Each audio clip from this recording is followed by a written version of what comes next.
8 de la mañana con 55 minutos. Nos concentramos ahora en las noticias internacionales. Ya nos acompaña en el mesón Isel Guerra. ¿Cómo estás, Isel? Buenos días. Hola, ¿cómo están? Muy buenos días. Soy Carola Seba. Comenzamos esta revisión internacional con esta información que hemos conocido durante esta jornada de parte del Gabinete de Seguridad de Israel, donde ha aprobado el plan para tomar el control de la ciudad de la Franja de Gaza, la ciudad de Gaza. Y todo esto cuando hemos conocido ya en los últimos días la postura, por lo demás, que ha expresado Netanyahu incluso el día de ayer en una entrevista con Fox News, que hablaba directamente del control y la ocupación de todo el territorio palestino. Esto ya se entiende como una escalada importante en medio de este conflicto que está a puertas de cumplir 2 años, y con la aprobación de este plan del Gabinete de Seguridad para derrotar a Hamás, y por tanto ahora el ejército se estaría preparando para tomar la ciudad de Gaza.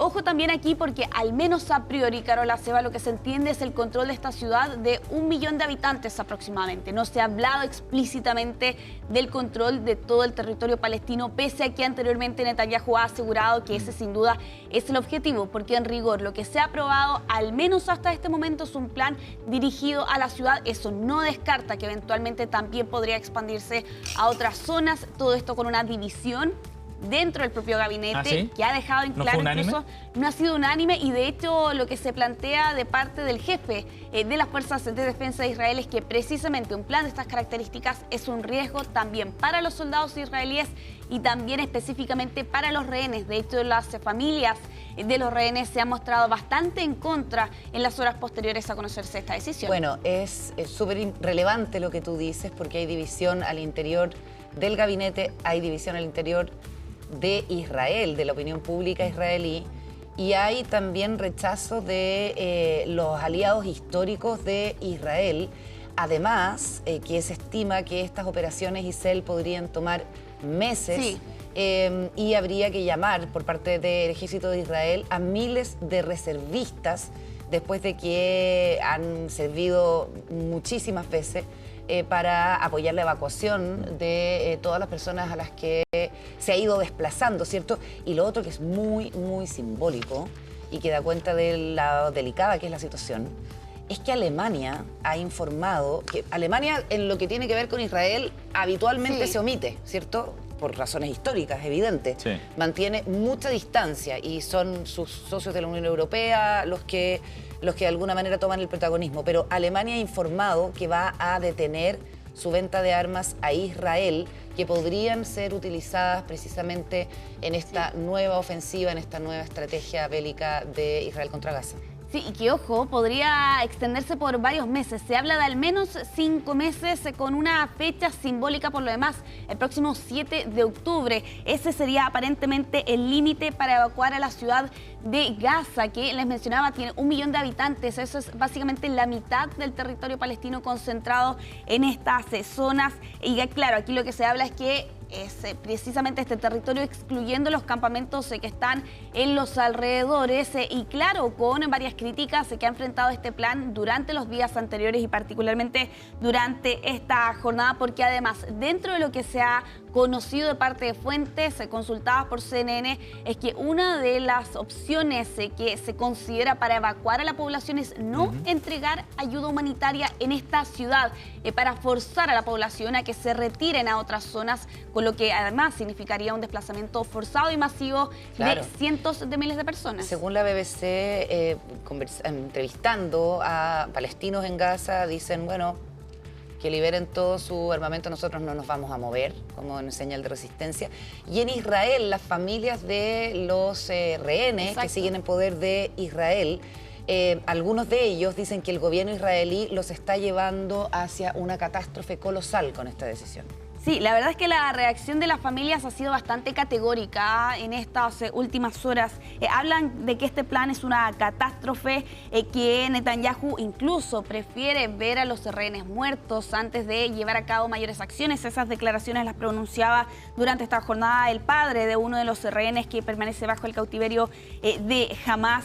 Y claro, porque esto además plantea, al menos de lo que se ha podido conocer y ha trascendido en estas últimas horas, el futuro de la Franja de Gaza. Se habla de un control de seguridad israelí en el enclave palestino, pero además una administración civil para gobernar el enclave sin la presencia de Hamás, tampoco con la presencia de la autoridad palestina. Y claro, CNN se pregunta no solo si esto es factible, bueno, un analista consultado por CNN plantea que efectivamente Israel sí podría llevar a cabo un operativo de estas características, pero se pregunta por cuánto tiempo podría sostener este plan, teniendo en cuenta no solo la reticencia dentro de las fuerzas de defensa de Israel de parte de uno de los jefes, el jefe mayor por lo demás de la CFDI, sino que también de la población y la familia de los rehenes que han expresado su molestia. Y habrá que preguntarse también qué efectos puede tener esto en cualquier posibilidad de acercamiento o negociación con Hamás. Exacto. Si es que habían esfuerzos por tratar de mantener esas vías abiertas y seguir conversando, conseguir la devolución de los secuestrados, esas posibilidades me imagino que ahora se ven más lejos dado el plan que ha aprobado el gabinete. Sí, de hecho desde Hamás han reaccionado durante esta jornada a esta información y ya la han calificado como un crimen de guerra a toda regla. Eran parte de las declaraciones que se escuchaban durante este día desde el grupo palestino tras conocerse esta decisión del Gabinete de Seguridad después de especulaciones que se habían mantenido durante esta última semana. Netanyahu había expresado el día de ayer en una entrevista con Fox News que su objetivo en realidad era ocupar todo el territorio palestino de la Franja de Gaza.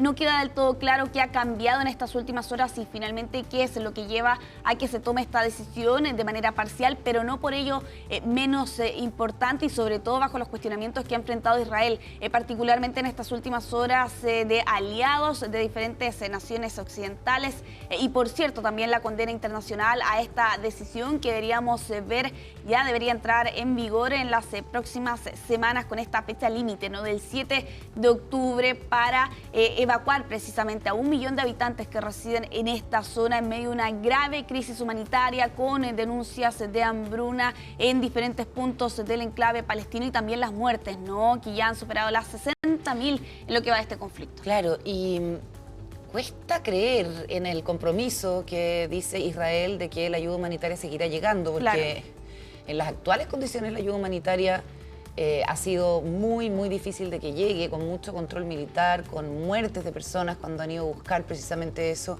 Y lo que temen los palestinos, según fuentes de medios como la BBC que yo ya mencionaba, es que los terminen matando a todos. Claro, y sobre todo ante la gran pregunta que queda es qué va a ocurrir con los desplazados forzados, sí, que puede dejar una ocupación en la ciudad de Gaza, ¿no?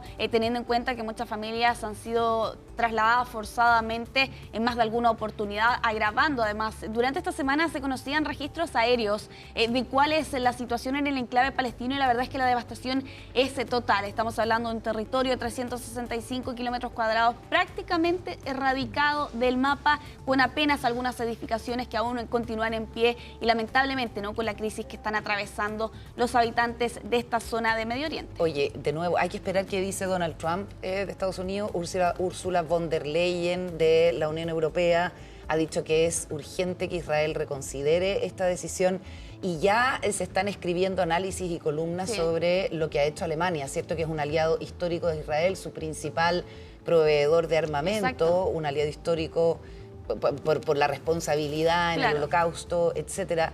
De hecho, en junio nomás, ante la OTAN, el canciller alemán, Friedrich Merz, había dicho que la razón de Estado de Alemania es la defensa de la existencia de Israel.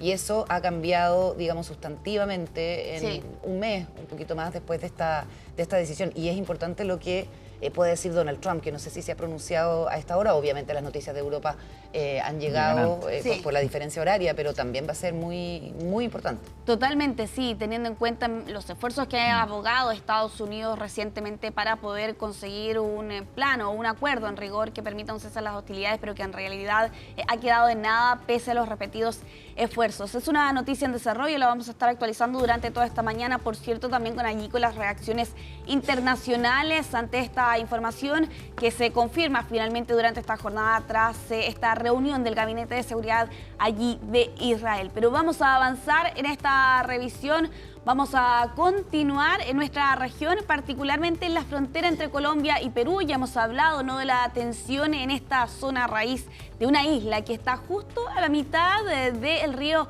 Amazonas. Y claro, con lo que ocurría el día de ayer, con este avión colombiano que estaba sobrevolando una zona en disputa y con esta tensión que comienza a intensificarse allí en la isla Santa Rosa de Loreto, en la frontera entre ambos países.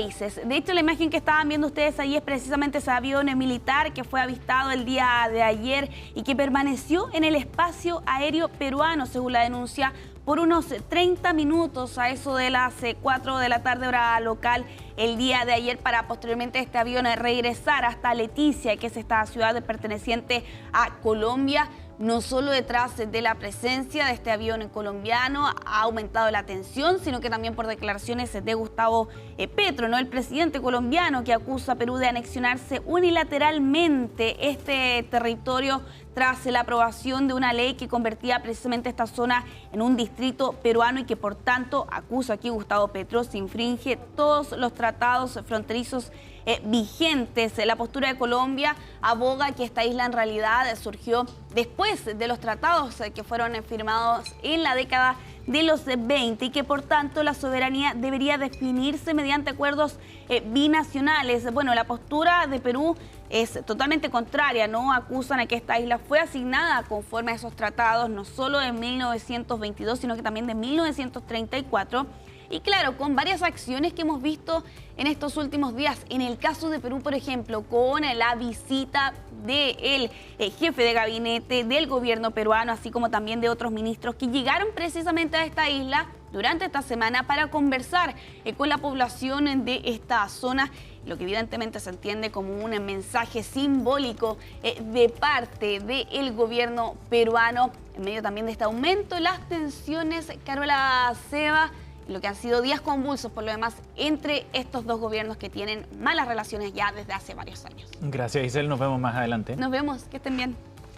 Son las 9 de la mañana con 7 minutos. Al regreso de la pausa estaremos con la diputada de la hora, ahora que es del Partido de la Gente, Pamela Giles, aquí en el mesón. Vamos y volvemos.